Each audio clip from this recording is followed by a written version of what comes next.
शांतु की शक्ल पर 12 बज रहे थे, ताहम मुझे उस पर रह रह कर गुस्सा आ रहा था। उसकी जिद की वजह से मेरा बहुत ही कीमती वक्त जाया हो चुका था और खामखा इतनी ढेर सारी गोलियां भी बेकार चली गई थी।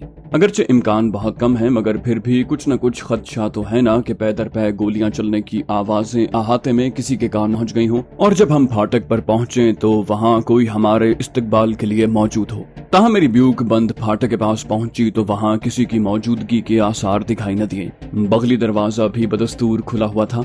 मैंने खूंखार नजर शांतु पर डालते हुए कहा, मैं फाटक अंदर से खोलने जा रहा हूँ। अपना जीवन चाहते हो तो मेरी वापसी तक बगैर हिले जुले मूर्ति बनकर बैठे रहना। उसने रोबोट की तरह हाँ में गर्दन हिलाई। मैं पिस्तौल संभाले तेजी से गाड़ी से उतरा और बगली दरवाजे से अहाते में दाखिल हो गया। मेरी नजरें जल्दी जल्दी आसपास का जायजा ले रही थीं, ताहम मुझे कहीं कोई जीरूह दिखाई न दिया। कुंडी खींचकर फाटक खोलने में मुझे कुछ देर लगी।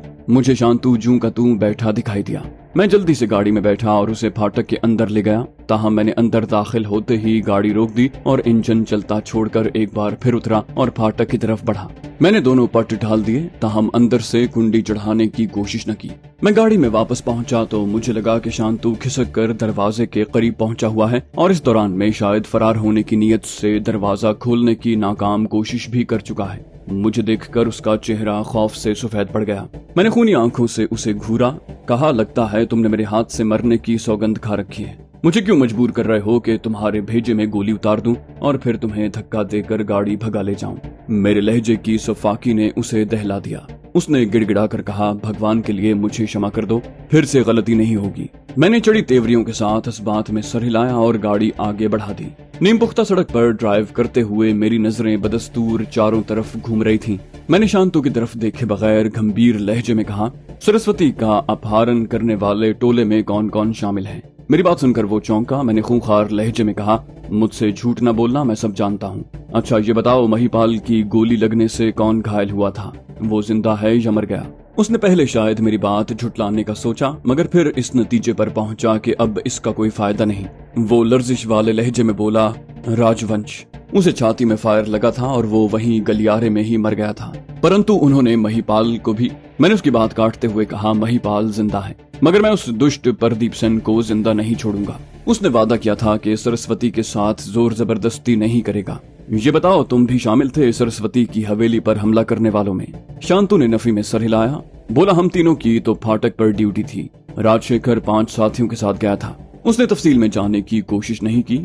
हम सुनीता भवन के करीब पहुंचने ही वाले थे, लिहाजा मजीद सवाल जवाब की गुंजाइश नहीं थी। मगर मैंने गाड़ी सुनीता भवन की तरफ आखिरी मोड़ घूमते हुए भारी लहजे में कहा, इस सारी जोर आजमाई में सरस्वती जी को कोई चोट या घाव तो नहीं लगा? उसने जल्दी से कहा, नहीं सुप्रो जी, उल्टा उसने तो अपने छोटे पिस्टल से गोली चला दी थी और राजशेखर का मुंह नोचकर आंखें निकालने की कोशिश की थी। बहुत खतरनाक नारी है वो। इसी असना में हम सुनीता भवन के बड़े दरवाजे के करीब पहुंच चुके थे। मैं इस दौरान गाड़ी का इंजन बंद कर चुका था और वो जैसे बेआवाज चलती दरवाजे के सामने पहुंची, मैंने ब्रेक लगा दिया। शांतु सवालिया नजरों से मेरी तरफ देख रहा था, लेकिन मेरी सारी तवज्जो उस वक्त हवेली के अंदर से जाहिर होने वाले किसी मुमकिन रद्द अमल पर मरकूज थी। मगर मुझे कोई आवाज सुनाई न दी। मैंने शांतु को गहरी नजरों से देखते हुए कहा, तुम मेरी बात ध्यान से सुनो। मैं जो कहूँ तुम्हें बिल्कुल वही करना है, समझे? पिस्तौल की नाल का रुख छाती की तरफ हो तो कोई अपनी जान का दुश्मन ही इनकार में जवाब दे सकता है। शांतु ने रोबोट की तरह ऊपर नीचे गर्दन हिलाई। मैंने गंभीर लहजे में कहा, हम दोनों एक साथ दरवाजे पर पहुंचेंगे, लेकिन मैं दरवाजा खटखटाऊंगा। लगभग निश्चिंत रूप से दुर्गादास ही दरवाजा खोलेगा। मैं पीछे हट जाऊंगा और उससे तुम बात करोगे। वो तुमको डराए धमकाएगा कि तुम इजाजत न होने के बावजूद हवेली की तरफ क्यों आए। उस पर तुम कहना कि सुप्रो जी प्रदीप सेठ के लिए ये भयानक समाचार लेकर आए हैं कि अनंतपुर हेडक्वार्टर से एक पुलिस पार्टी सुनीता भवन पर छापा मारने के लिए चल पड़ी है और बस घंटे 2 घंटे में यहाँ पहुँचने वाली है। मैंने शांतु को गौर से देखा और अपनी बात दोहराने के बाद पूछा, समझ गए ना कि क्या कहना है? अगर तेलुगु में भी बात करो तो एक शब्द भी इधर उधर नहीं होना चाहिए। मैं अच्छी खासी तेलुगु समझ लेता हूँ। उसने एक बार फिर हाँ में गर्दन हिलाई। मैंने कहा, उसका जवाब कोई भी हो तुम पीछे हट जाना, बाकी मामला मैं संभाल लूंगा। ये कहकर मैं उसके जवाब का इंतजार किए बगैर गाड़ी से उतरा और शांतु की तरफ वाला दरवाजा खोलकर उसे नीचे उतार लिया। वो दरवाजे की तरफ बढ़ा। मैं लगभग उससे मिलकर चल रहा था। मैंने दरवाजे पर दस्तक दी। पहली दस्तक पर कोई रद्द अमल न आने पर मैंने दूसरी बार पहले से कहीं ज्यादा जोर से दरवाजा खटखटाया। मुझे खदशा था कि दुर्गादास अगर अपने ठिकाने यानी बावर्ची खाने वाले कमरे में हुआ तो दस्तक की आवाज शायद उस तक पहुंच ही न सके। नाश्ते की तैयारी का वक्त होने की वजह से उसकी वहीं मौजूदगी का ज्यादा इम्कान था। मैंने जमीन पर इधर उधर नजरें दौड़ाई और एक पत्थर उठाकर उससे जोर जोर से दरवाजे पर जरबे लगाई। इस बार मुझे नाकामी नहीं हुई। मैंने अंदर से किसी के कदमों की आवाज सुनी। मैंने पीछे हटकर शांतु को दरवाजे के सामने आने का इशारा किया। मेरे दिल की धड़कन तेज हो चली थी। मैंने सोच लिया था कि दुर्गादास से बहस में ज्यादा वक्त जाया नहीं करूंगा, बल्कि उसे रौंदता हुआ जबरदस्ती अंदर घुस जाऊंगा। शांतु से निपटने का तरीका भी मैंने सोच रखा था, मगर अंदर से आती कदमों की आवाज बंद किवाड़ों के पीछे आकर रुक गई और दरवाजा खोलने की बजाय किसी ने बुलंद आवाज लेकिन मोहतात लहजे में कुछ कहा। वो बिलाशुबा दुर्गादास ही था, लेकिन उस वक्त तेलुगु में बात कर रहा था। सूरत हाल के इस गैर मुतवक्के रुख पर मैं चंद सानियों के लिए सटपटा गया, लेकिन फिर मुझे इदराक हुआ कि सूरत हाल में कुछ ज्यादा तब्दीली नहीं आई है। दुर्गादास यकीनन वही कुछ पूछ रहा था जिसकी हमने तैयारी की थी। मैंने पिस्तौल की नाल से शांतु को टहूका देकर जवाब देने का इशारा किया। वो थोड़ा सा हड़बड़ाया, मगर फिर उसने खुद को संभालते हुए बुलंद आवाज में अपना नाम दोहराया। उसका नाम सुनते ही दुर्गादास गुस्से से गोया फट पड़ा और तेज तेज लहजे में जाने क्या क्या कहता चला गया। मैं अल्फाज का बिल्कुल दुरुस्त मफहूम समझने से कासिर था, लेकिन ये अंदाजा लगा सकता था कि वो मना करने के बावजूद मुदाखलत बेजा पर शांतु को खरी खरी सुना रहा है। मैंने शांतु की पेशानी पर नाराजगी की लकीरें नमूदार होते देखी। उसने मेरी तरफ देखा और फिर जवाब में पुरजोर और कदरे तैश भरे लहजे में कुछ कहने लगा। मैं तवज्जो से उसकी जबान से निकलने वाला एक एक लफ्ज सुन रहा था और समझने का नाटक भी कर रहा था। उसकी बातों में अपने फर्जी नाम के साथ प्रदीप सेठ, अनंतपुर, पुलिस पार्टी और रेड जैसे अल्फाज सुनकर मैं यही अंदाजा लगा सका कि वो मेरा सिखाया हुआ आमोख्ता ही दोहरा रहा है। शांतु ने जैसे ही बात मुकम्मल की, दुर्गादास ने जवाब में तेज लहजे में कुछ कहा। एन उस वक्त मैंने शांतु को पीछे हटाकर खुद गुफ्तगू की बागडोर संभालने का फैसला किया। कहा, मेरी बात ध्यान से सुनो दुर्गादास। प्रदीप सेन जी से कहो कि अनंतपुर का नया डीसीपी सरस्वती जी का करीब का जानकार है और गोटी के डॉक्टर सुभारतु ने फोन करके उसे प्रदीप सेन के कर्मचारियों की तरफ से इस अपहरण और एक हत्या की घटना की खबर पहुंचा दी है। मैं आंधी और तूफान की तरह बगैर रुके बोलता चला गया। प्रदीप सेन जी को बताओ कि उस डीसीपी ने डॉक्टर सुभारतु को यकीन दिलाया है कि वो अभी और इसी वक्त पुलिस पार्टी तैयार करके सुनीता भवन पर रेड करने आ रहा है। उस नए डीसीपी का नाम राकेश्वर है और वो साहिबजादा इमादुद्दीन का जिगरी यार है। प्रदीप सेन उन दोनों को जानता है। तुम उसे तुरंत इत्तला दो। देर हो गई तो हम सब मारे जाएंगे। मेरी बात सुनकर कुछ देर के लिए अंदर मुकम्मल खामोशी छा गई। फिर मैंने दुर्गादास की परेशानी भरी आवाज सुनी।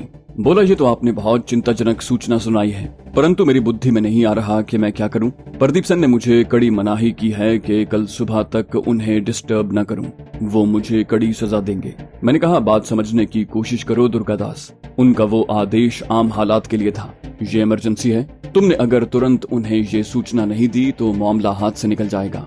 मुझे अच्छी तरह पता है कि सरस्वती सुनीता भवन में ही मौजूद है और अगर डीसीपी ने छापा मारकर उसे बरामद कर लिया तो हम सबकी जान के लाले पड़ जाएंगे। वैसे भी तुम चिंता न करो, प्रदीप सेन की नाराजगी मैं खुद भुगतने को तैयार हूँ। कुछ देर दरवाजे के अकब में मुकम्मल खामोशी रही। मुझे लगा कि वो शिशोपंज में पड़ गया है, मगर मैंने हकायक और मफरूजों को आपस में यकजान करके तराशी गई जो जानलेवा सूरत हाल पेश की थी उसे झुटलाना या नजरअंदाज करना मुश्किल था। नतीजा मेरी ख्वाहिश के मुताबिक निकला। दुर्गादास ने शिकस्त खूरदा लहजे में कहा, ठीक है, मैं प्रदीप जी को सारी बात बताने के बाद उनकी आज्ञा पूछता हूँ। इस पर मैंने गुस्से से कहा, ओ भाई, सरकारी कर्मचारियों वाली भाषा और राजनीति का समय बिल्कुल नहीं है। मैं खुद प्रदीप जी को सब कुछ बता दूंगा। पुलिस का छापा पड़ गया तो सबके सब मारे जाएंगे। मुझे पता है यहाँ कैसे कैसे घातक हथियारों का भंडार मौजूद है। तुम झटपट दरवाजा खोलो। मेरे लहजे में इतना भरपूर तहक्कुम मौजूद था कि वो बुरी तरह गड़बड़ा गया। बोला, अच्छा मैं दरवाजा खोलता हूँ, परंतु तुम शांतुराम को फाटक पर भेज दो। ये सुनते ही मैंने शांतुराम की तरफ देखा। उसकी नजरों में अजीब घबराहट, बेयकीनी और इल्तिजा की मिलीजुली कैफियत थी। मुझे लगा कि वो मुझे मेरा गोली न मारने का वादा याद दिला रहा है। ताहम मेरे पास इन नजाकतों पर गौर करने का वक्त नहीं था। दुर्गादास किसी भी वक्त दरवाजा खोल सकता था। वो उसे इस हाल में देखता तो चौंक पड़ता। अगले ही लम्हे मैं बिजली की तरह शांतु पर झपटा। पिस्तौल की नाल मेरे हाथ में थी और मैंने उसके फौलादी दस्ते से शांतु की कनपटी को निशाना बनाया। मगर उसे भी यकीनन मेरी तरफ से इस तरह की किसी कार्रवाई का खदशा रहा होगा, लिहाजा उसने तेजी से पीछे हटने की कोशिश की। मैंने खुद को उसकी अचानक हरकत से हम आहंग करने की हर मुमकिन कोशिश की, मगर निशाना खता हो गया और खोपड़ी के बजाय पिस्तौल का दस्ता उसकी गर्दन से नीचे हंसली की हड्डी से टकराया। हड्डी टूटते ही उसके हलक से कर्बनाक चीख निकली। उसने लड़खड़ाते हुए मजीद पीछे हटने की कोशिश की, मगर वो बमुश्किल 2 कदम पीछे सरक पाया। इस असना में मुझे उस पर दोबारा हमलावर होने की मोहलत मिल गई। मैंने इस बार पूरी कुव्वत से उसकी पेशानी को निशाना बनाया। बदकिस्मती से इस बार भी जर्ब ठीक जगह न लगी। वो दाएं शाने पर पड़ने वाली चोट पर अजियत से बुरी तरह टकराया। ताहम मेरे पास उस पर मजीद हमले की मोहलत खत्म हो चुकी थी। मैं शांतु को उसके हाल पर छोड़कर तेजी से मुड़ा तो मैंने देखा दुर्गादास दरवाजे से बाहर आ चुका है और हैरत और खौफ से फटी फटी नजरों से मुझे देख रहा है। मैंने लम्हा भर में अंदाजा लगा लिया कि उसने मुझे शांतु पर ताबड़तोड़ हमले करते देख लिया है और मुमकिन है उसने ये भी भांप लिया हो कि शांतु के हाथ पुश्त पर बंधे हुए हैं। ये सूरत हाल मेरे लिए साजगार नहीं थी। ताहम अभी मामला हाथ से नहीं निकला था। मुझे दुर्गादास को पिस्तौल की जद पर लेकर बेबस करना था, उसके बाद सब ठीक हो जाता। मैंने पिस्तौल सीधा करके दुर्गादास को धमकाते हुए आगे बढ़ना चाहा, लेकिन ऐन उसी वक्त शांतु ने मेरी टांगों में अपनी टांग फंसा दी। हर मुमकिन कोशिश के बावजूद मैं खुद को संभाल न सका और पुख्ता जमीन पर मुंह के बल गिरने लगा। चेहरा फर्श से टकराने की गैर इरादी कोशिश में पिस्तौल पर मेरी गिरफ्त खत्म हो गई और वो दाएं तरफ कुछ दूर जा गिरा। उसके साथ ही फजा में एक धमाका गूंजा। पिस्तौल जमीन से टकराने की वजह से गोली चल गई थी। वो अंधी गोली तो खुदा जाने कहां गई। अलबत्ता इस दौरान में मुझे मालूम हो चुका था कि मुझे शांतु ने टांग फंसा कर गिराया है। वो खबीस मेरी तवक्को से बड़ी अड़चन साबित हो रहा था। मैं हत्तुल इम्कान तेजी से उठा और लगातार 3-4 जोरदार ठोकरें शांतु के पेट, सीने और बगल में मारी और फिर उसे तड़पता छोड़कर अपने पिस्तौल की तरफ लपका। लेकिन जब मैंने गिरफ्त में लेकर नाल सीधी की तो दुर्गादास को अपनी जगह से गायब पाया। उसने शांतु के साथ मेरी कशमकश से फायदा उठाकर हवेली के अंदर की तरफ दौड़ लगा दी थी। अलबत्ता मेरे लिए यही गनीमत था कि दहशत की शिद्दत ने उसका दिमाग इस कदर माउफ कर दिया था कि उसे दरवाजे को अंदर से कुंडी लगाने का भी ध्यान नहीं रहा था। मैंने एक नजर फर्श पर लोटपोट होते शांतु पर डाली और उसे वक्ती तौर पर नजरअंदाज करने का फैसला करके हवेली के दरवाजे की तरफ लपका। दुर्गादास को जल्द अज जल्द काबू में करना जरूरी था। वो हवेली के ढेर सारे कमरों में से किसी में दरवाजा बंद करके बैठ जाता तो मुझे लेने के देने पड़ सकते थे। मैं हत्तुल इम्कान तेजी से गलियारे में दौड़ता हुआ वस्ती बरामदे में पहुंचा। मुझे लम्हा भर में अंदाजा हो गया कि प्रदीप सेन का कमरा बाहर से मुकफ्फल है। ये इदराक होते ही मैं तेजी से बावर्ची खाने की तरफ दौड़ा। मुझे उसका दरवाजा दूर ही से खुला नजर आया। मैं सब खतरात नजरअंदाज करके बेदरेग अंदर घुसता चला गया। मैंने देखा बावर्ची खाना खाली है और अंदरूनी कमरे का दरवाजा भी खुला हुआ है। मैंने गोदाम के दरवाजे में भी कुफल देखा तो एक तरह से इत्मीनान का सांस लिया। इसका मतलब है दुर्गादास उस तरफ से फरार नहीं हुआ और अभी तक हवेली के अंदर ही मौजूद है। मैं उल्टे कदमों तेजी से पलटा और बंद कमरों की 2 तरफा कतारों वाली दाएं तरफ की पहली राहदारी की तरफ का रुख किया। मेरा पिस्तौल गोली उगलने के लिए तैयार था। जरूरी नहीं कि दुर्गादास उनमें से किसी कमरे में खुद को बंद करके बैठा हो। वो यहाँ मौजूद बंदूक या पिस्तौल के जरिए मुझे मार गिराने की कोशिश भी तो कर सकता है। ये तो पहले ही साबित हो चुका है कि वो महज एक मामूली बावर्ची नहीं है। मेरी जरा सी गफलत मुझे बाआसानी ऊपर पहुंचा सकती है। फूंक फूंक कर कदम उठाते हुए मेरी नजरें नीम तारीक राहदारी के दोनों तरफ मौजूद तमाम कमरों के दरवाजों का जायजा ले रही थी। उनकी तादाद 8 थी और मुझे दूर ही से उन सब के दरवाजों में कदीम तर्ज के कुफल लगे दिखाई दिए। इसका मतलब है दुर्गादास उस तरफ नहीं आया है। मैं राहदारी से वापस पलटने ही वाला था कि मैंने उसी राहदारी के आखिर में कहीं किसी दरवाजे के खुले पार्ट आपस में टकराने की आवाज सुनी। मेरा दिल धक से रह गया। उस तरफ कहीं हवेली से बाहर जाने का कोई रास्ता मौजूद है। वो कमबख्त दुर्गादास हवेली से मेरी लाइल्मी का फायदा उठाकर शायद काफी देर पहले फरार होने में कामयाब हो चुका है। मुझे बखूबी इदराक था कि मेरे पास सोचने समझने की मोहलत बिल्कुल नहीं है। दुर्गादास को हवेली से निकले कुछ ही देर हुई है। इससे पहले कि वो बहुत दूर निकल जाए मुझे उसे हर कीमत पर जा लेना है। मुझे इतनी सहूलत जरूर हासिल है कि मुझे उसकी मंजिल मालूम है। अगर मैं जान लड़ा दूं तो उसे प्रदीप सेन के पालतू किराए के कातिलों तक पहुंचने से पहले मार गिरा सकता हूं। मैं बिजली किसी तेजी से उस तरफ दौड़ा जिधर से दरवाजे के किवाड़ बंद होने की आवाज सुनाई दी थी। मैं राहदारी के इख्तिताम पर पहुंचा तो इंकिशाफ हुआ कि वहां बाएं तरफ एक तंग गलियारा मौजूद है जिसके आखिर में एक छोटा दरवाजा है। उस वक्त उसके किवाड़ नीमवा थे। मैंने दोनों किवाड़ों के दरमियानी दरार से महज चंद सानियों के लिए बाहर झांक कर देखा और जब दुर्गादास बाहर कहीं दिखाई न दिया तो दरवाजा पूरा खोलकर तेजी से हवेली से बाहर निकल आया। मैंने पिस्तौल की नाल के रुख के साथ साथ तेजी से चारों तरफ नजरें दौड़ाईं और फिर पूरी कुव्वत से हवेली के दाएं तरफ वाले सब्ज़ार की तरफ दौड़ पड़ा। दुर्गादास अगर मेरे कयास के मुताबिक वाकई राजशेखर और उसके साथियों से मदद तलब करने के लिए उनके ठिकाने की तरफ जाना चाहता है तो वहां तक पहुंचने के लिए मुख्तसर तरीन रास्ता उस सब्ज़ार के दरमियान से ही बनता है।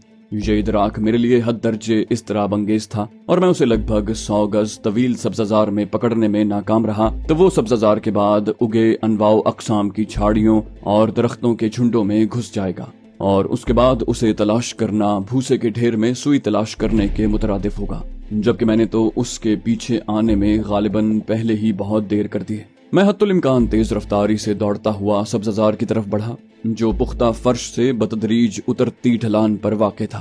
मैंने सांस पर काबू पाते हुए बेकरारी से चारों तरफ नजरें दौड़ाईं मगर मुझे दुर्गादास कहीं दिखाई न दिया। क्या वो इस कदर बर्क रफ्तारी से दौड़ सकता है कि इतने मुख्तसर वक्त में इस कदर वसी सब्ज़ार उबूर कर जाए? मेरे इस ज़हनी सवाल का मेरे दिमाग ने नफी में जवाब दिया। वो मौके से फायदा उठाकर कहीं छुप तो नहीं गया। तभी मेरी नजरें लगभग 40 गज आगे हवेली के बाएं पहलू से जरा हटकर एक साइबान तले खड़ी हुई प्रदीप सेन की जीप पर मरकूज हो गईं।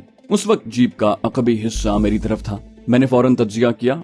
खौफजदा दुर्गादास मेरी नजरों में आने से बचने के लिए बिलाशुबा उजलत में उसके अकब में छुप सकता है, मगर क्या वो इतनी बड़ी हिमाकत कर सकता है? उसकी तलाश में मेरी नजरें सबसे पहले उसी जीप पर पड़ी और अगर वो वाकई उसके अकब में छुपा हुआ है तो चंद ही सानियों में भीगे चूहे की तरह दबोचा जाएगा।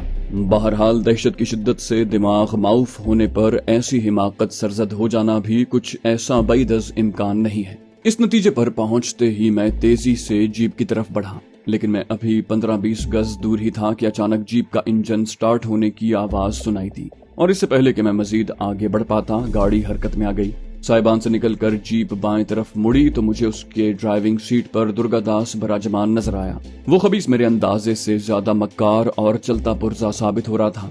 उसने फरार के लिए मौजू तरीन तरीका सोचा और उस पर महारत से अमल कर डाला। अब मैं इसी सूरत हाल में उसे पकड़ सकता था कि मैं कोई माफौकुल फितरत हस्ती होता। ताहम ऐन उसी वक्त मुझ पर उकदा खुला कि अभी मेरे पास उस पर काबू पाने की थोड़ी बहुत गुंजाइश बाकी है। सब्ज़ार से निकलकर सड़क पर चढ़ने का वही एक रास्ता है जहां से मैं सब्ज़ार में दाखिल हुआ हूं और वहां तक पहुंचने के लिए दुर्गादास को लाजिमन मेरे करीब से गुजरना होगा। मैं उसे गोली मारने की धमकी देकर रुकने पर मजबूर कर सकता हूं और जीप की खिड़की से लटक कर पिस्तौल के दस्ते से उसकी खोपड़ी भी बजा सकता हूं। मैंने पिस्तौल की नाल सीधी करते हुए दुर्गादास को ललकारा, तुरंत ब्रेक लगाओ वरना खोपड़ी उड़ा दूंगा। उसने मेरी तरफ देखा। मुझे लगा कि वो बुरी तरह घबरा गया है, मगर उसने मेरे हुक्म की तामील नहीं की। अलबत्ता जीप का रुख मेरी तरफ मोड़ने की बजाय सीधा आगे बढ़ने लगा। उसने यकीनन मेरी धमकी सुन ली थी, मगर उस पर कान धरने की जहमत नहीं की थी। वो खुर्राट शख्स बखूबी जानता होगा कि मैं अंधाधुंध गोलियां चलाने का खतरा मोल नहीं ले सकता, क्योंकि धमाकों की आवाज सुनीता भवन के अहाते में दूर दूर तक सुनाई देगी और राजशेखर अपने साथियों समेत उस तरफ मुतवज्जे हो जाएगा। मगर उसकी बेनियाजी ने मेरे लिए जबरदस्त मुश्किलात खड़ी कर दी थी। मैं पूरी कुव्वत से जीप के पीछे दौड़ा, लेकिन गाड़ी से मेरा फासला कम होने की बजाय मुसलसल बढ़ने लगा, क्योंकि दुर्गादास ने रफ्तार में इजाफा कर दिया था। मैंने अभी मैदान का चौथाई हिस्सा ही पार किया था कि जीप निस्फ से भी ज्यादा मैदान उबूर कर गई। मैं देख सकता था कि मैदान के आखिर में भी एक चढ़ाई मौजूद है। ये ढलान निस्बतन ज्यादा उमूदी थी, मगर जीप का ताकतवर इंजन पहाड़ियां चढ़ने के लिए बनाया जाता है। इतनी सी चढ़ाई उबूर करना तो जीप के लिए बच्चों का खेल था। मैं पूरी कुव्वत से दौड़ रहा था, लेकिन जीप और मेरे दरमियान फासले में मुसलसल इजाफा हो रहा था। साफ लग रहा था कि मेरे देखते ही देखते दुर्गादास ढलवान पर जीप चढ़ाकर उसे भगा ले जाएगा। उसे पकड़ने का मेरे पास बजाहिर कोई रास्ता नहीं था। मेरे जहन में मायूसी उतरने लगी। इस दीवानावार भाग दौड़ का कोई फायदा नहीं। आखिरी चाराकार यही है कि अपना पिस्तौल जीप पर खाली कर दूं। दुर्गादास निशाना बने या न बने, टायर फाड़ कर जीप रोकने की कोशिश तो की जा सकती है। बाद की बाद में देखी जाएगी। हो सकता है राजशेखर और उसके कारिंदों के कानों तक फायरिंग की आवाज इतनी वाज़े तौर पर न पहुंच सके, मगर जाने क्यों मेरे दिल ने दिमाग की तरफ से दौड़ते कदम रोकने की जबरदस्त तहरीक मुस्तरद कर दी। मेरे पास अभी चंद सानियों की मोहलत है। शायद रब्बे जुल जलाल की जात कोई मौजज़ा दिखा दे, किसी तरह ये नामुमकिन बात मुमकिन हो जाए। ऐ मेरे परवरदिगार, अब तू ही मेरी मदद कर। और फिर वाकई मौजज़ा हो गया। जीप का मुझसे फासला मजीद बढ़ गया था और ये लगभग यकीनी दिखाई दे रहा था कि वो अगले चंद सानियों में चढ़ाई उबूर करके मेरी पहुंच से बाहर निकल जाएगा। मगर खुदा जाने ये दुर्गादास की ड्राइविंग की ना पुख्तगी थी या दहशत ने उसके आसाब शल कर दिए थे। अच्छी खासी उमूदी चढ़ाई के करीब पहुंचने के बावजूद जीप की रफ्तार में कमी न आई। मैंने देखा कि वो तूफानी तेजी से ढलवान पर चढ़ी, मगर निस्फ से कुछ ज्यादा चढ़ाई उबूर करते ही ढलवान का जाविया कुछ ज्यादा उमूदी होने की वजह से जीप का अगला हिस्सा एक झटके से उछला और जीप दाएं तरफ पलट गई। ताहम जीप की रफ्तार इतनी ज्यादा थी कि पहलू के बल गिर कर ठहरने की बजाय घन गरज के साथ तिरछे रुख पर कई बार लुढ़कती गई और बिलाखिर हमवार सब्जाजार पर पहुंचकर एक बार सीधी हो गई। इस दौरान कलाबाजियां खाती जीप का इंजन बंद हो चुका था।